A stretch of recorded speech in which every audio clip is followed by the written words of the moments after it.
भाई साहब, अगर तो आप समझते हैं दुनिया अखलाक से भी चलती है तो फिर मेरा ख्याल हमें चोर नहीं बैठे। दुनिया चलती है डंडे से। गोरे को पता चल गया कि इंडिया दुनिया की 5वीं बड़ी इकॉनमी है। इंडिया को सलाम। इंडिया ने इसीलिए हम पे प्रेशर डाला हुआ है। और मैं आपको बहुत जिम्मेदारी से आपको ये बताऊं कि अगर इसके तार पाकिस्तान से निकले पुख्ता पाए गए तो आप ये मेरे से नोट कर लीजिए कि इसका जवाब बिल्कुल दिया जाएगा। अगर हमारे ऊपर हमला हुआ है तो we are well within our rights to reply. अब ड्रोन का इस्तेमाल होगा और ड्रोन का इस्तेमाल सिर्फ और सिर्फ आतंकवादी टारगेट्स पर होगा, आतंकवादी ट्रेनिंग कैंप्स पे होगा, आतंकवादी लॉन्च पैड्स पे होगा, हाफिज सईद के घर पे होगा, लखवी के घर पे होगा, मुरीद के पे होगा, ऐसी जगहों पर होगा।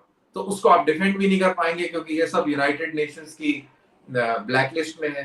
तो हम चाहेंगे कि पाकिस्तान रिटेलिएट करे और उस चीज का बेसब्री से इंतजार होगा। चीमा साहब, इसमें गलत फहमी बिल्कुल मत रखिएगा। बट आइडिया ऑफ इंडिया ये है कि पूरा पाकिस्तान ऑक्यूपाइड कश्मीर, गिलगिट बल्तिस्तान, ये वो इलाका है जो आइडिया ऑफ इंडिया है और हम इसको लेके ही मानेंगे। नमस्ते दोस्तों, जय हिंद। हिंदुस्तान स्पेशल में आपका स्वागत है। दोस्तों, आज की वीडियो में पाकिस्तानी मीडिया ने भारत की बहुत तारीफ की है। आपको पता ही है दोस्तों, पाकिस्तान हर मामले में भारत से तुलना करने की कोशिश करता रहता है, लेकिन हर बार उसे नाकामी ही हाथ लगती है। ताहिर मलिक ने पाकिस्तानी मीडिया को उसकी औकात बता दी है और ऊपर से कर्नल दानवीर सिंह ने तो कमर चीमा की बोलती बंद करवा दी है। कर्नल दानवीर सिंह ने अपना पक्ष कुछ इस तरह से रखा कि सामने बैठे कमर चीमा भी उनसे प्रभावित हुए बिना नहीं रह सके। पाकिस्तान समय समय भारत पर झूठा प्रोपेगेंडा करता रहता है और बाद में जब सच्चाई सामने आती है तो उसे पछतावा भी होता है। इस समय पाकिस्तान की अर्थव्यवस्था बिल्कुल निचले स्तर पर है और पाकिस्तान एक और जंग अफोर्ड नहीं कर सकता। So guys, let's start this very interesting video. कलसम, ये बताइएगा कि ये जो वाकया है इसमें क्या है। और मैं देख रहा था कि इस तर्ज का पहला वाकया हुआ है कि कभी ड्रोन्स इस तरह मिलिट्री एयरफोर्स बेस में नहीं गए। तो जो गवर्नमेंट की एजेंसी है जो शिनाख्त कर रही है, अभी उसकी रिपोर्ट नहीं आई है और अभी तहकीकात और छानबीन जारी है। ये तो रही बात ऑफिशियल स्टोरी की। एज ए फौजी मैं इसको देखता हूं कि ये एक पैराडाइम शिफ्ट है इन terrorism taking place in Kashmir. ये पहली बार हुआ है कि ड्रोन का इस्तेमाल एक आतंकवादी घटना के लिए इस्तेमाल किया गया है। तो टेररिज्म की कोई बाउंड्री नहीं है, आइडियोलॉजी है। और हमारा ये मानना है कि ये जो पाकिस्तान की आइडियोलॉजी है जिसकी वजह से टेररिज्म होता है, जहां भी होता है, इंडिया में खास तौर से होता है, तो इसको हमें टैकल करना है। तो मैं ये कहता कि जो दूर की पाकिस्तान ने नहीं सोची, उसको ये नहीं समझ में आया कि अगर हिंदुस्तान ने ये कार्रवाई करनी शुरू कर दी तो उसके क्या डायमेंशन होंगे। अब हम लोग आतंकवादी तो सपोर्ट करते नहीं है, तो हम उन्हीं ड्रोन्स का इस्तेमाल करेंगे जो हमारी एयरफोर्स में है। और अगर हमारे ऊपर हमला हुआ है तो we are well within our rights to reply. अब इसके अंदर चीमा साहब एक और चीज सोचने वाली है। जो आपका जो न्यूक्लियर जो थ्रेट की जो वो एक जो कहानी, एक जो पर्दा बना के रखते थे, आप लोगों ने उसको खुद ही फाड़ दिया।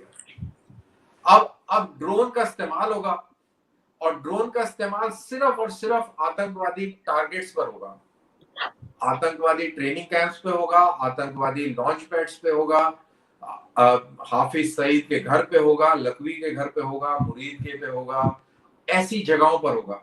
तो उसको आप डिफेंड भी नहीं कर पाएंगे क्योंकि ये सब यूनाइटेड नेशंस की ब्लैकलिस्ट में है।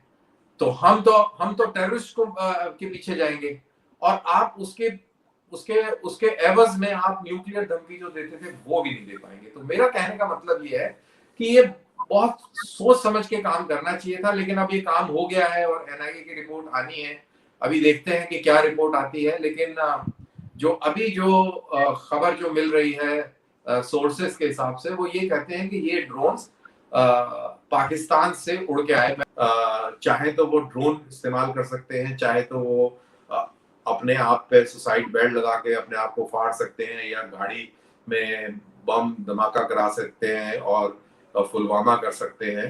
तो याद रहे कि बलूचिस्तान में BLA भी ऐसा कर सकता है, याद रहे कि TTP भी कर सकता है, और याद रहे कि ऐसे बहुत सारे जो ऑर्गेनाइजेशंस हैं जो आज़ादी मांग रही हैं, जो आज़ादी की लड़ाई लड़ रही हैं, वो ये काम कर सकते हैं। मेरा कहने का मतलब यहाँ पर ये है कि पाकिस्तान ने इस तरीके का जो इंट्रोडक्शन की है इस पूरे खेल के अंदर, इस नई चीज की, इसका ये डबल एज वेपन होगा और इससे बहुत नुकसान होगा।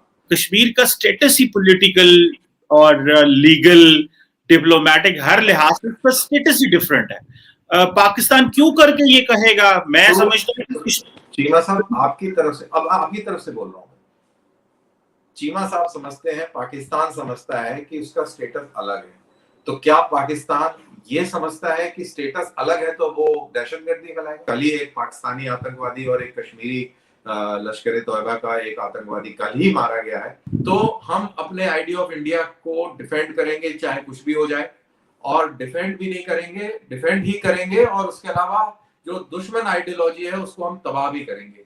और मैं आपको बहुत जिम्मेदारी से आपको ये बताऊं कि अगर इसके तार पाकिस्तान से निकले पुख्ता पाए गए तो आप ये मेरे से नोट कर लीजिए कि इसका जवाब बिल्कुल दिया जाएगा, और हम चाहेंगे कि पाकिस्तान उसका रिटेलिएट करे, क्योंकि जब तक पाकिस्तान रिटेलिएट नहीं करेगा तब तक हम और बड़ा काम नहीं कर पाएंगे।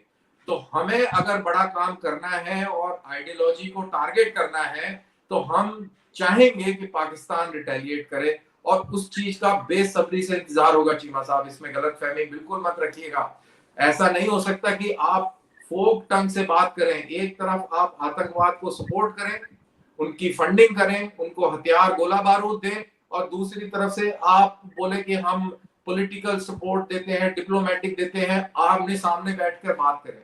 आपने अपने कश्मीर का आइडिया दे दिया, आइडिया ऑफ पाकिस्तान क्या है कश्मीर के बारे में वो आपने बता दिया, बट आइडिया ऑफ इंडिया ये है कि पूरा पाकिस्तान ऑक्यूपाइड कश्मीर, गिलगिट बल्तिस्तान, ये वो इलाका है जो आइडिया ऑफ इंडिया है, और हम इसको लेके ही मानेंगे। पिछले 70 साल से ये गाना गा रहे हैं, हमें कोई फर्क नहीं पड़ा, गाना ही नहीं गा रहे। 65 की जंग आपने इस चक्कर में लड़ ली। पाकिस्तान की इकोनॉमी इतनी अच्छी थी, पाकिस्तान इतना प्रोग्रेस कर रहा था, आपने 65 की जंग लड़ के अपना सत्यानाश करना शुरू कर दिया। उसके बाद से पाकिस्तान कभी उठा नहीं, क्योंकि हम वही आपकी बात कि हम इन फराडियों की वजह से कर्जे दर सूद दर वो ले रहे हैं। काई साहब, अगर तो आप समझते हैं दुनिया अखलाक से चलती है तो फिर मेरा ख्याल हमें चोर नहीं बैठे। दुनिया चलती है डंडे से। इंडिया घटिया है, इंडिया अच्छा है, इंडिया बुरा है। गोरे को पता चल गया कि इंडिया दुनिया की 5वीं बड़ी इकॉनमी है। इंडिया को सलाम। इंडिया ने इसीलिए हम पे प्रेशर डाला हुआ है। मैं बार बार आपको कह रहा हूँ, दुनिया की कोई कौम हो, मैसेज ये, जब तक आप फाइनेंशियली इंडिपेंडेंट होंगे दुनिया आपको तंग करेगी।